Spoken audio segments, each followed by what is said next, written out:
दोस्तों एक रिसर्च में धमाकेदार और एकदम शॉक कर देने वाली न्यूज़ सामने आई है कि बिग बैंग से पहले भी यूनिवर्स एग्जिस्ट करता था। कैसे? तो डिटेल से जानेंगे इसके बारे में। अगर उससे पहले आपने चैनल को सब्सक्राइब नहीं किया है तो प्लीज़ ज़रूर से कर देना। रीसेंट स्टडीज़ और ब्रेक थ्रूज रिसर्च ने एक नई थ्योरी प्रपोज की है जो ये सजेस्ट करती है कि यूनिवर्स का बिगनिंग शायद बिग बैंग से नहीं बल्कि एक बाउंस से हुआ हो। इस थ्योरी के मुताबिक यूनिवर्स एक साइक्लिक प्रोसेस का हिस्सा है जिसमें वो एक्सपेंड और कॉन्ट्रैक्ट होता रहता है। ये प्रोसेस बिग बाउंस थ्योरी के नाम से जाना जाता है। इस थ्योरी के अकॉर्डिंग हमारा यूनिवर्स पिछले कॉन्ट्रैक्शन फेज से निकलकर अभी जो एक्सपेंशन फेज में है वो बिग बैंग से पहले से ही शुरू हो गया था। तो ये बिग बाउंस थ्योरी क्या है? तो ट्रेडिशनल कॉस्मोलॉजी के मुताबिक यूनिवर्स का ओरिजिन एक सिंगुलैरिटी से हुआ जिसे हम बिग बैंग कहते हैं। बिग बैंग के बाद यूनिवर्स रैपिडली एक्सपेंड हुआ और ग्रेजुअली उसमें गैलेक्सीज, स्टार्स, प्लैनेट्स और डार्क मैटर फॉर्म हुआ। लेकिन बिग बाउंस थ्योरी कहती है कि बिग बैंग आखिरी शुरुआत नहीं थी बल्कि एक साइकिल का पार्ट थी जिसमें यूनिवर्स हर बार कॉन्ट्रैक्ट और फिर एक्सपेंड होता है।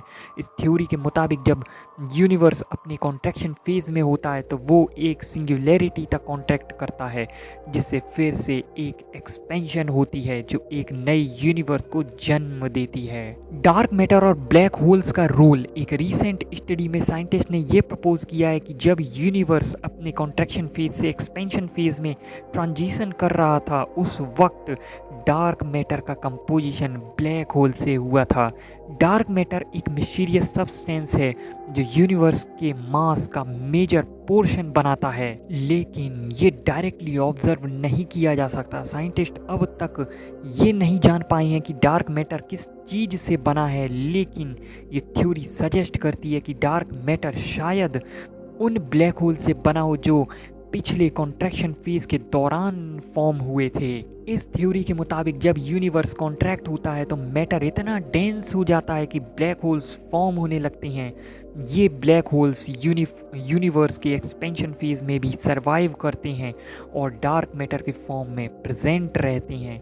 अगर ये हाइपोथेसिस सही है तो इसका मतलब है कि डार्क मैटर के फॉर्मेशन का एक डायरेक्ट कनेक्शन यूनिवर्स के साइक्लिक नेचर से है। ग्रेविटेशनल वेव्स और फ्यूचर ऑब्जर्वेशंस, ये बहुत इंपॉर्टेंट है, इसे ध्यान से सुनना। इस थ्योरी की टेस्टिंग करने के लिए फ्यूचर ग्रेविटेशनल वेव ऑब्जर्वेटरीज एक इम्पॉर्टेंट रोल प्ले कर सकती हैं। ग्रेविटेशनल वेव्स वो रिपल्स हैं जो स्पेस टाइम में तब होती है जब मैसिव ऑब्जेक्ट्स जैसे ब्लैक होल्स मूव करते हैं या कोलाइड करते हैं। अगर यह हाइपोथेसिस सही है तो पिछले कॉन्ट्रैक्शन फेज के दौरान जो ब्लैक होल फॉर्म हुए थे उन्होंने ग्रेविटेशनल वेव्स जनरेट की होंगी। फ्यूचर ग्रेविटेशनल वेव डिटेक्टर्स इन वेव्स को डिटेक्ट करने की क्षमता रखते हैं जिससे इस थ्योरी को कन्फर्म करना पॉसिबल होगा। अब इसमें साइंटिफिक इम्प्लीकेशंस और चैलेंजेस भी हैं। तो अगर ये थ्योरी सही होती है तो ये हमारे यूनिवर्स के ओरिजिन के बारे में एग्जिस्टिंग कॉन्सेप्ट्स को रीडिफाइन कर सकती है। बिग बैंग थ्योरी अब तक वाइडली एक्सेप्टेड है, लेकिन बिग बाउंस थ्योरी उसके कंपैरिजन में एक नई पर्सपेक्टिव प्रोवाइड करती है। ये थ्योरी सजेस्ट करती है कि यूनिवर्स एक आखिरी शुरुआत नहीं बल्कि एक इनफाइनाइट साइकिल का पार्ट है। लेकिन इस थ्योरी को साइंटिफिकली प्रूव करना एक बड़ा चैलेंज है। ग्रेविटेशनल वेव्स की डिटेक्शन फ्यूचर ऑब्जर्वेटरीज पर डिपेंड करती है और उन्हें एक्यूरेटली मेज़र करना और इस थ्योरी से रिलेट करना भी एक कॉम्प्लेक्स प्रोसेस है।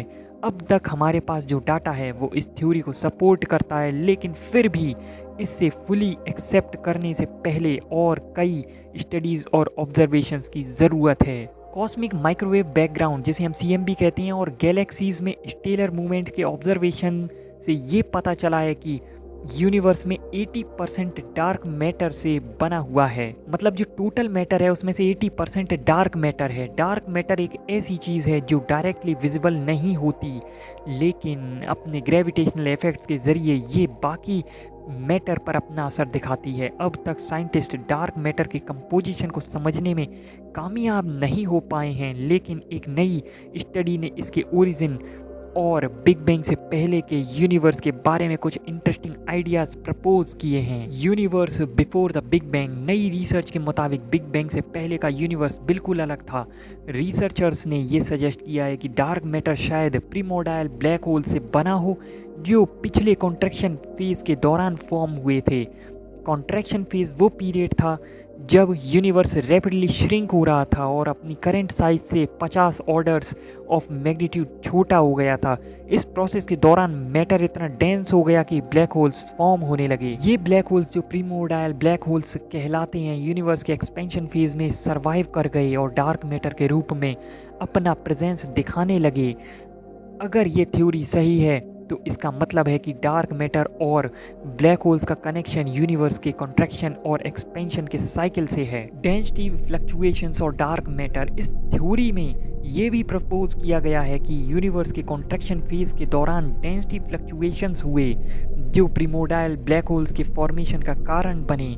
ये डेंसिटी फ्लक्चुएशंस यूनिवर्स के हर कॉन्ट्रैक्शन और एक्सपेंशन साइकिल में इम्पॉर्टेंट रोल प्ले करते हैं और इस प्रोसेस के जरिए डार्क मैटर का फॉर्मेशन हुआ होगा। ये हाइपोथेसिस इस बात को समझाने की कोशिश करता है कि डार्क मैटर का ओरिजिन शायद बिग बैंग से पहले के फेज में हुआ था जब यूनिवर्स कॉन्ट्रैक्ट हो रहा था और ब्लैक होल्स फॉर्म हो रहे थे। ये ब्लैक होल्स यूनिवर्स के एक्सपेंशन के बाद भी एग्जिस्ट करते हैं और आज के टाइम में डार्क मैटर के रूप में प्रेजेंट हैं।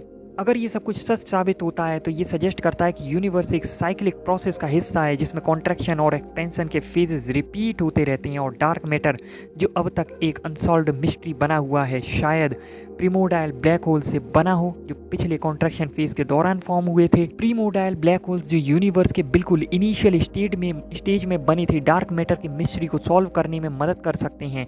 पैट्रिक पीटर जो French national centre for scientific research यानी CNRS के डायरेक्टर ऑफ रिसर्च हैं, उन्होंने लाइफ साइंस के साथ एक इंटरव्यू में ये एक्सप्लेन किया कि छोटे प्रीमोर्डाइल ब्लैक होल्स अर्ली यूनिवर्स के दौरान फॉर्म हुए थे। अगर ये ब्लैक होल्स काफ़ी छोटे नहीं हैं तो इनका डीके प्रोसेस जो हॉकिंग रेडिएशन के ज़रिए होता है वो एफिशिएंट नहीं होगा और ये ब्लैक होल्स आज तक सरवाइव कर सकते हैं। हॉकिंग रेडिएशन एक हाइपोथेटिकल फेनोमेनन है जिसमें ब्लैक होल्स क्वांटम इफेक्ट्स के कारण पार्टिकल्स एमिट करते हैं और धीरे धीरे अपनी मास और एनर्जी खो देते हैं। लेकिन अगर ये प्रीमोर्डाइल ब्लैक होल्स इतने छोटे नहीं हैं तो ये रेडिएशन उन्हें पूरी तरीके से ख़त्म नहीं कर पाएगी। ऐसा ब्लैक होल जो मास में एस्ट्रॉइड्स के बराबर है डार्क मैटर का एक सिग्निफिकेंट पोर्शन बन सकते हैं। ये ब्लैक होल्स इतने स्मॉल हैं कि डायरेक्टली डिटेक्ट करना मुश्किल है लेकिन इनका ग्रेविटेशनल इफेक्ट्स यूनिवर्स के ओवरऑल मास और स्ट्रक्चर को इन्फ्लुएंस करता है।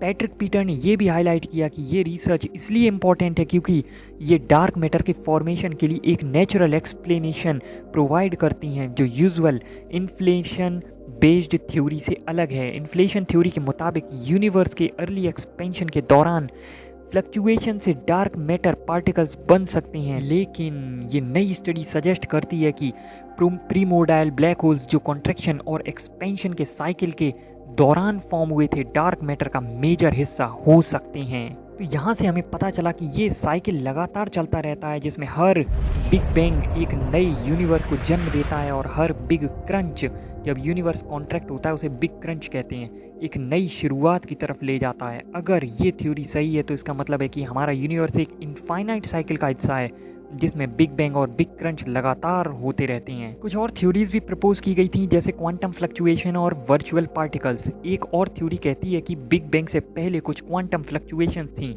जो एक वैक्यूम स्टेट में हो रही थी।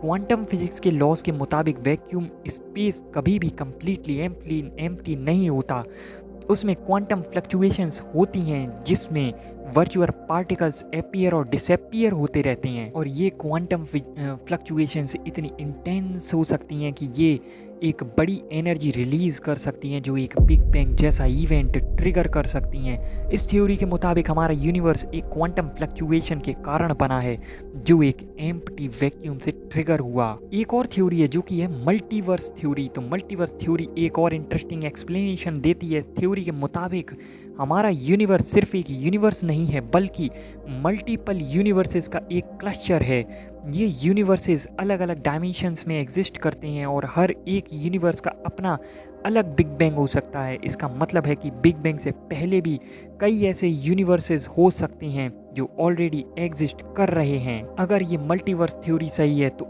हमारा यूनिवर्स एक बड़े मल्टीवर्स का सिर्फ एक छोटा हिस्सा है।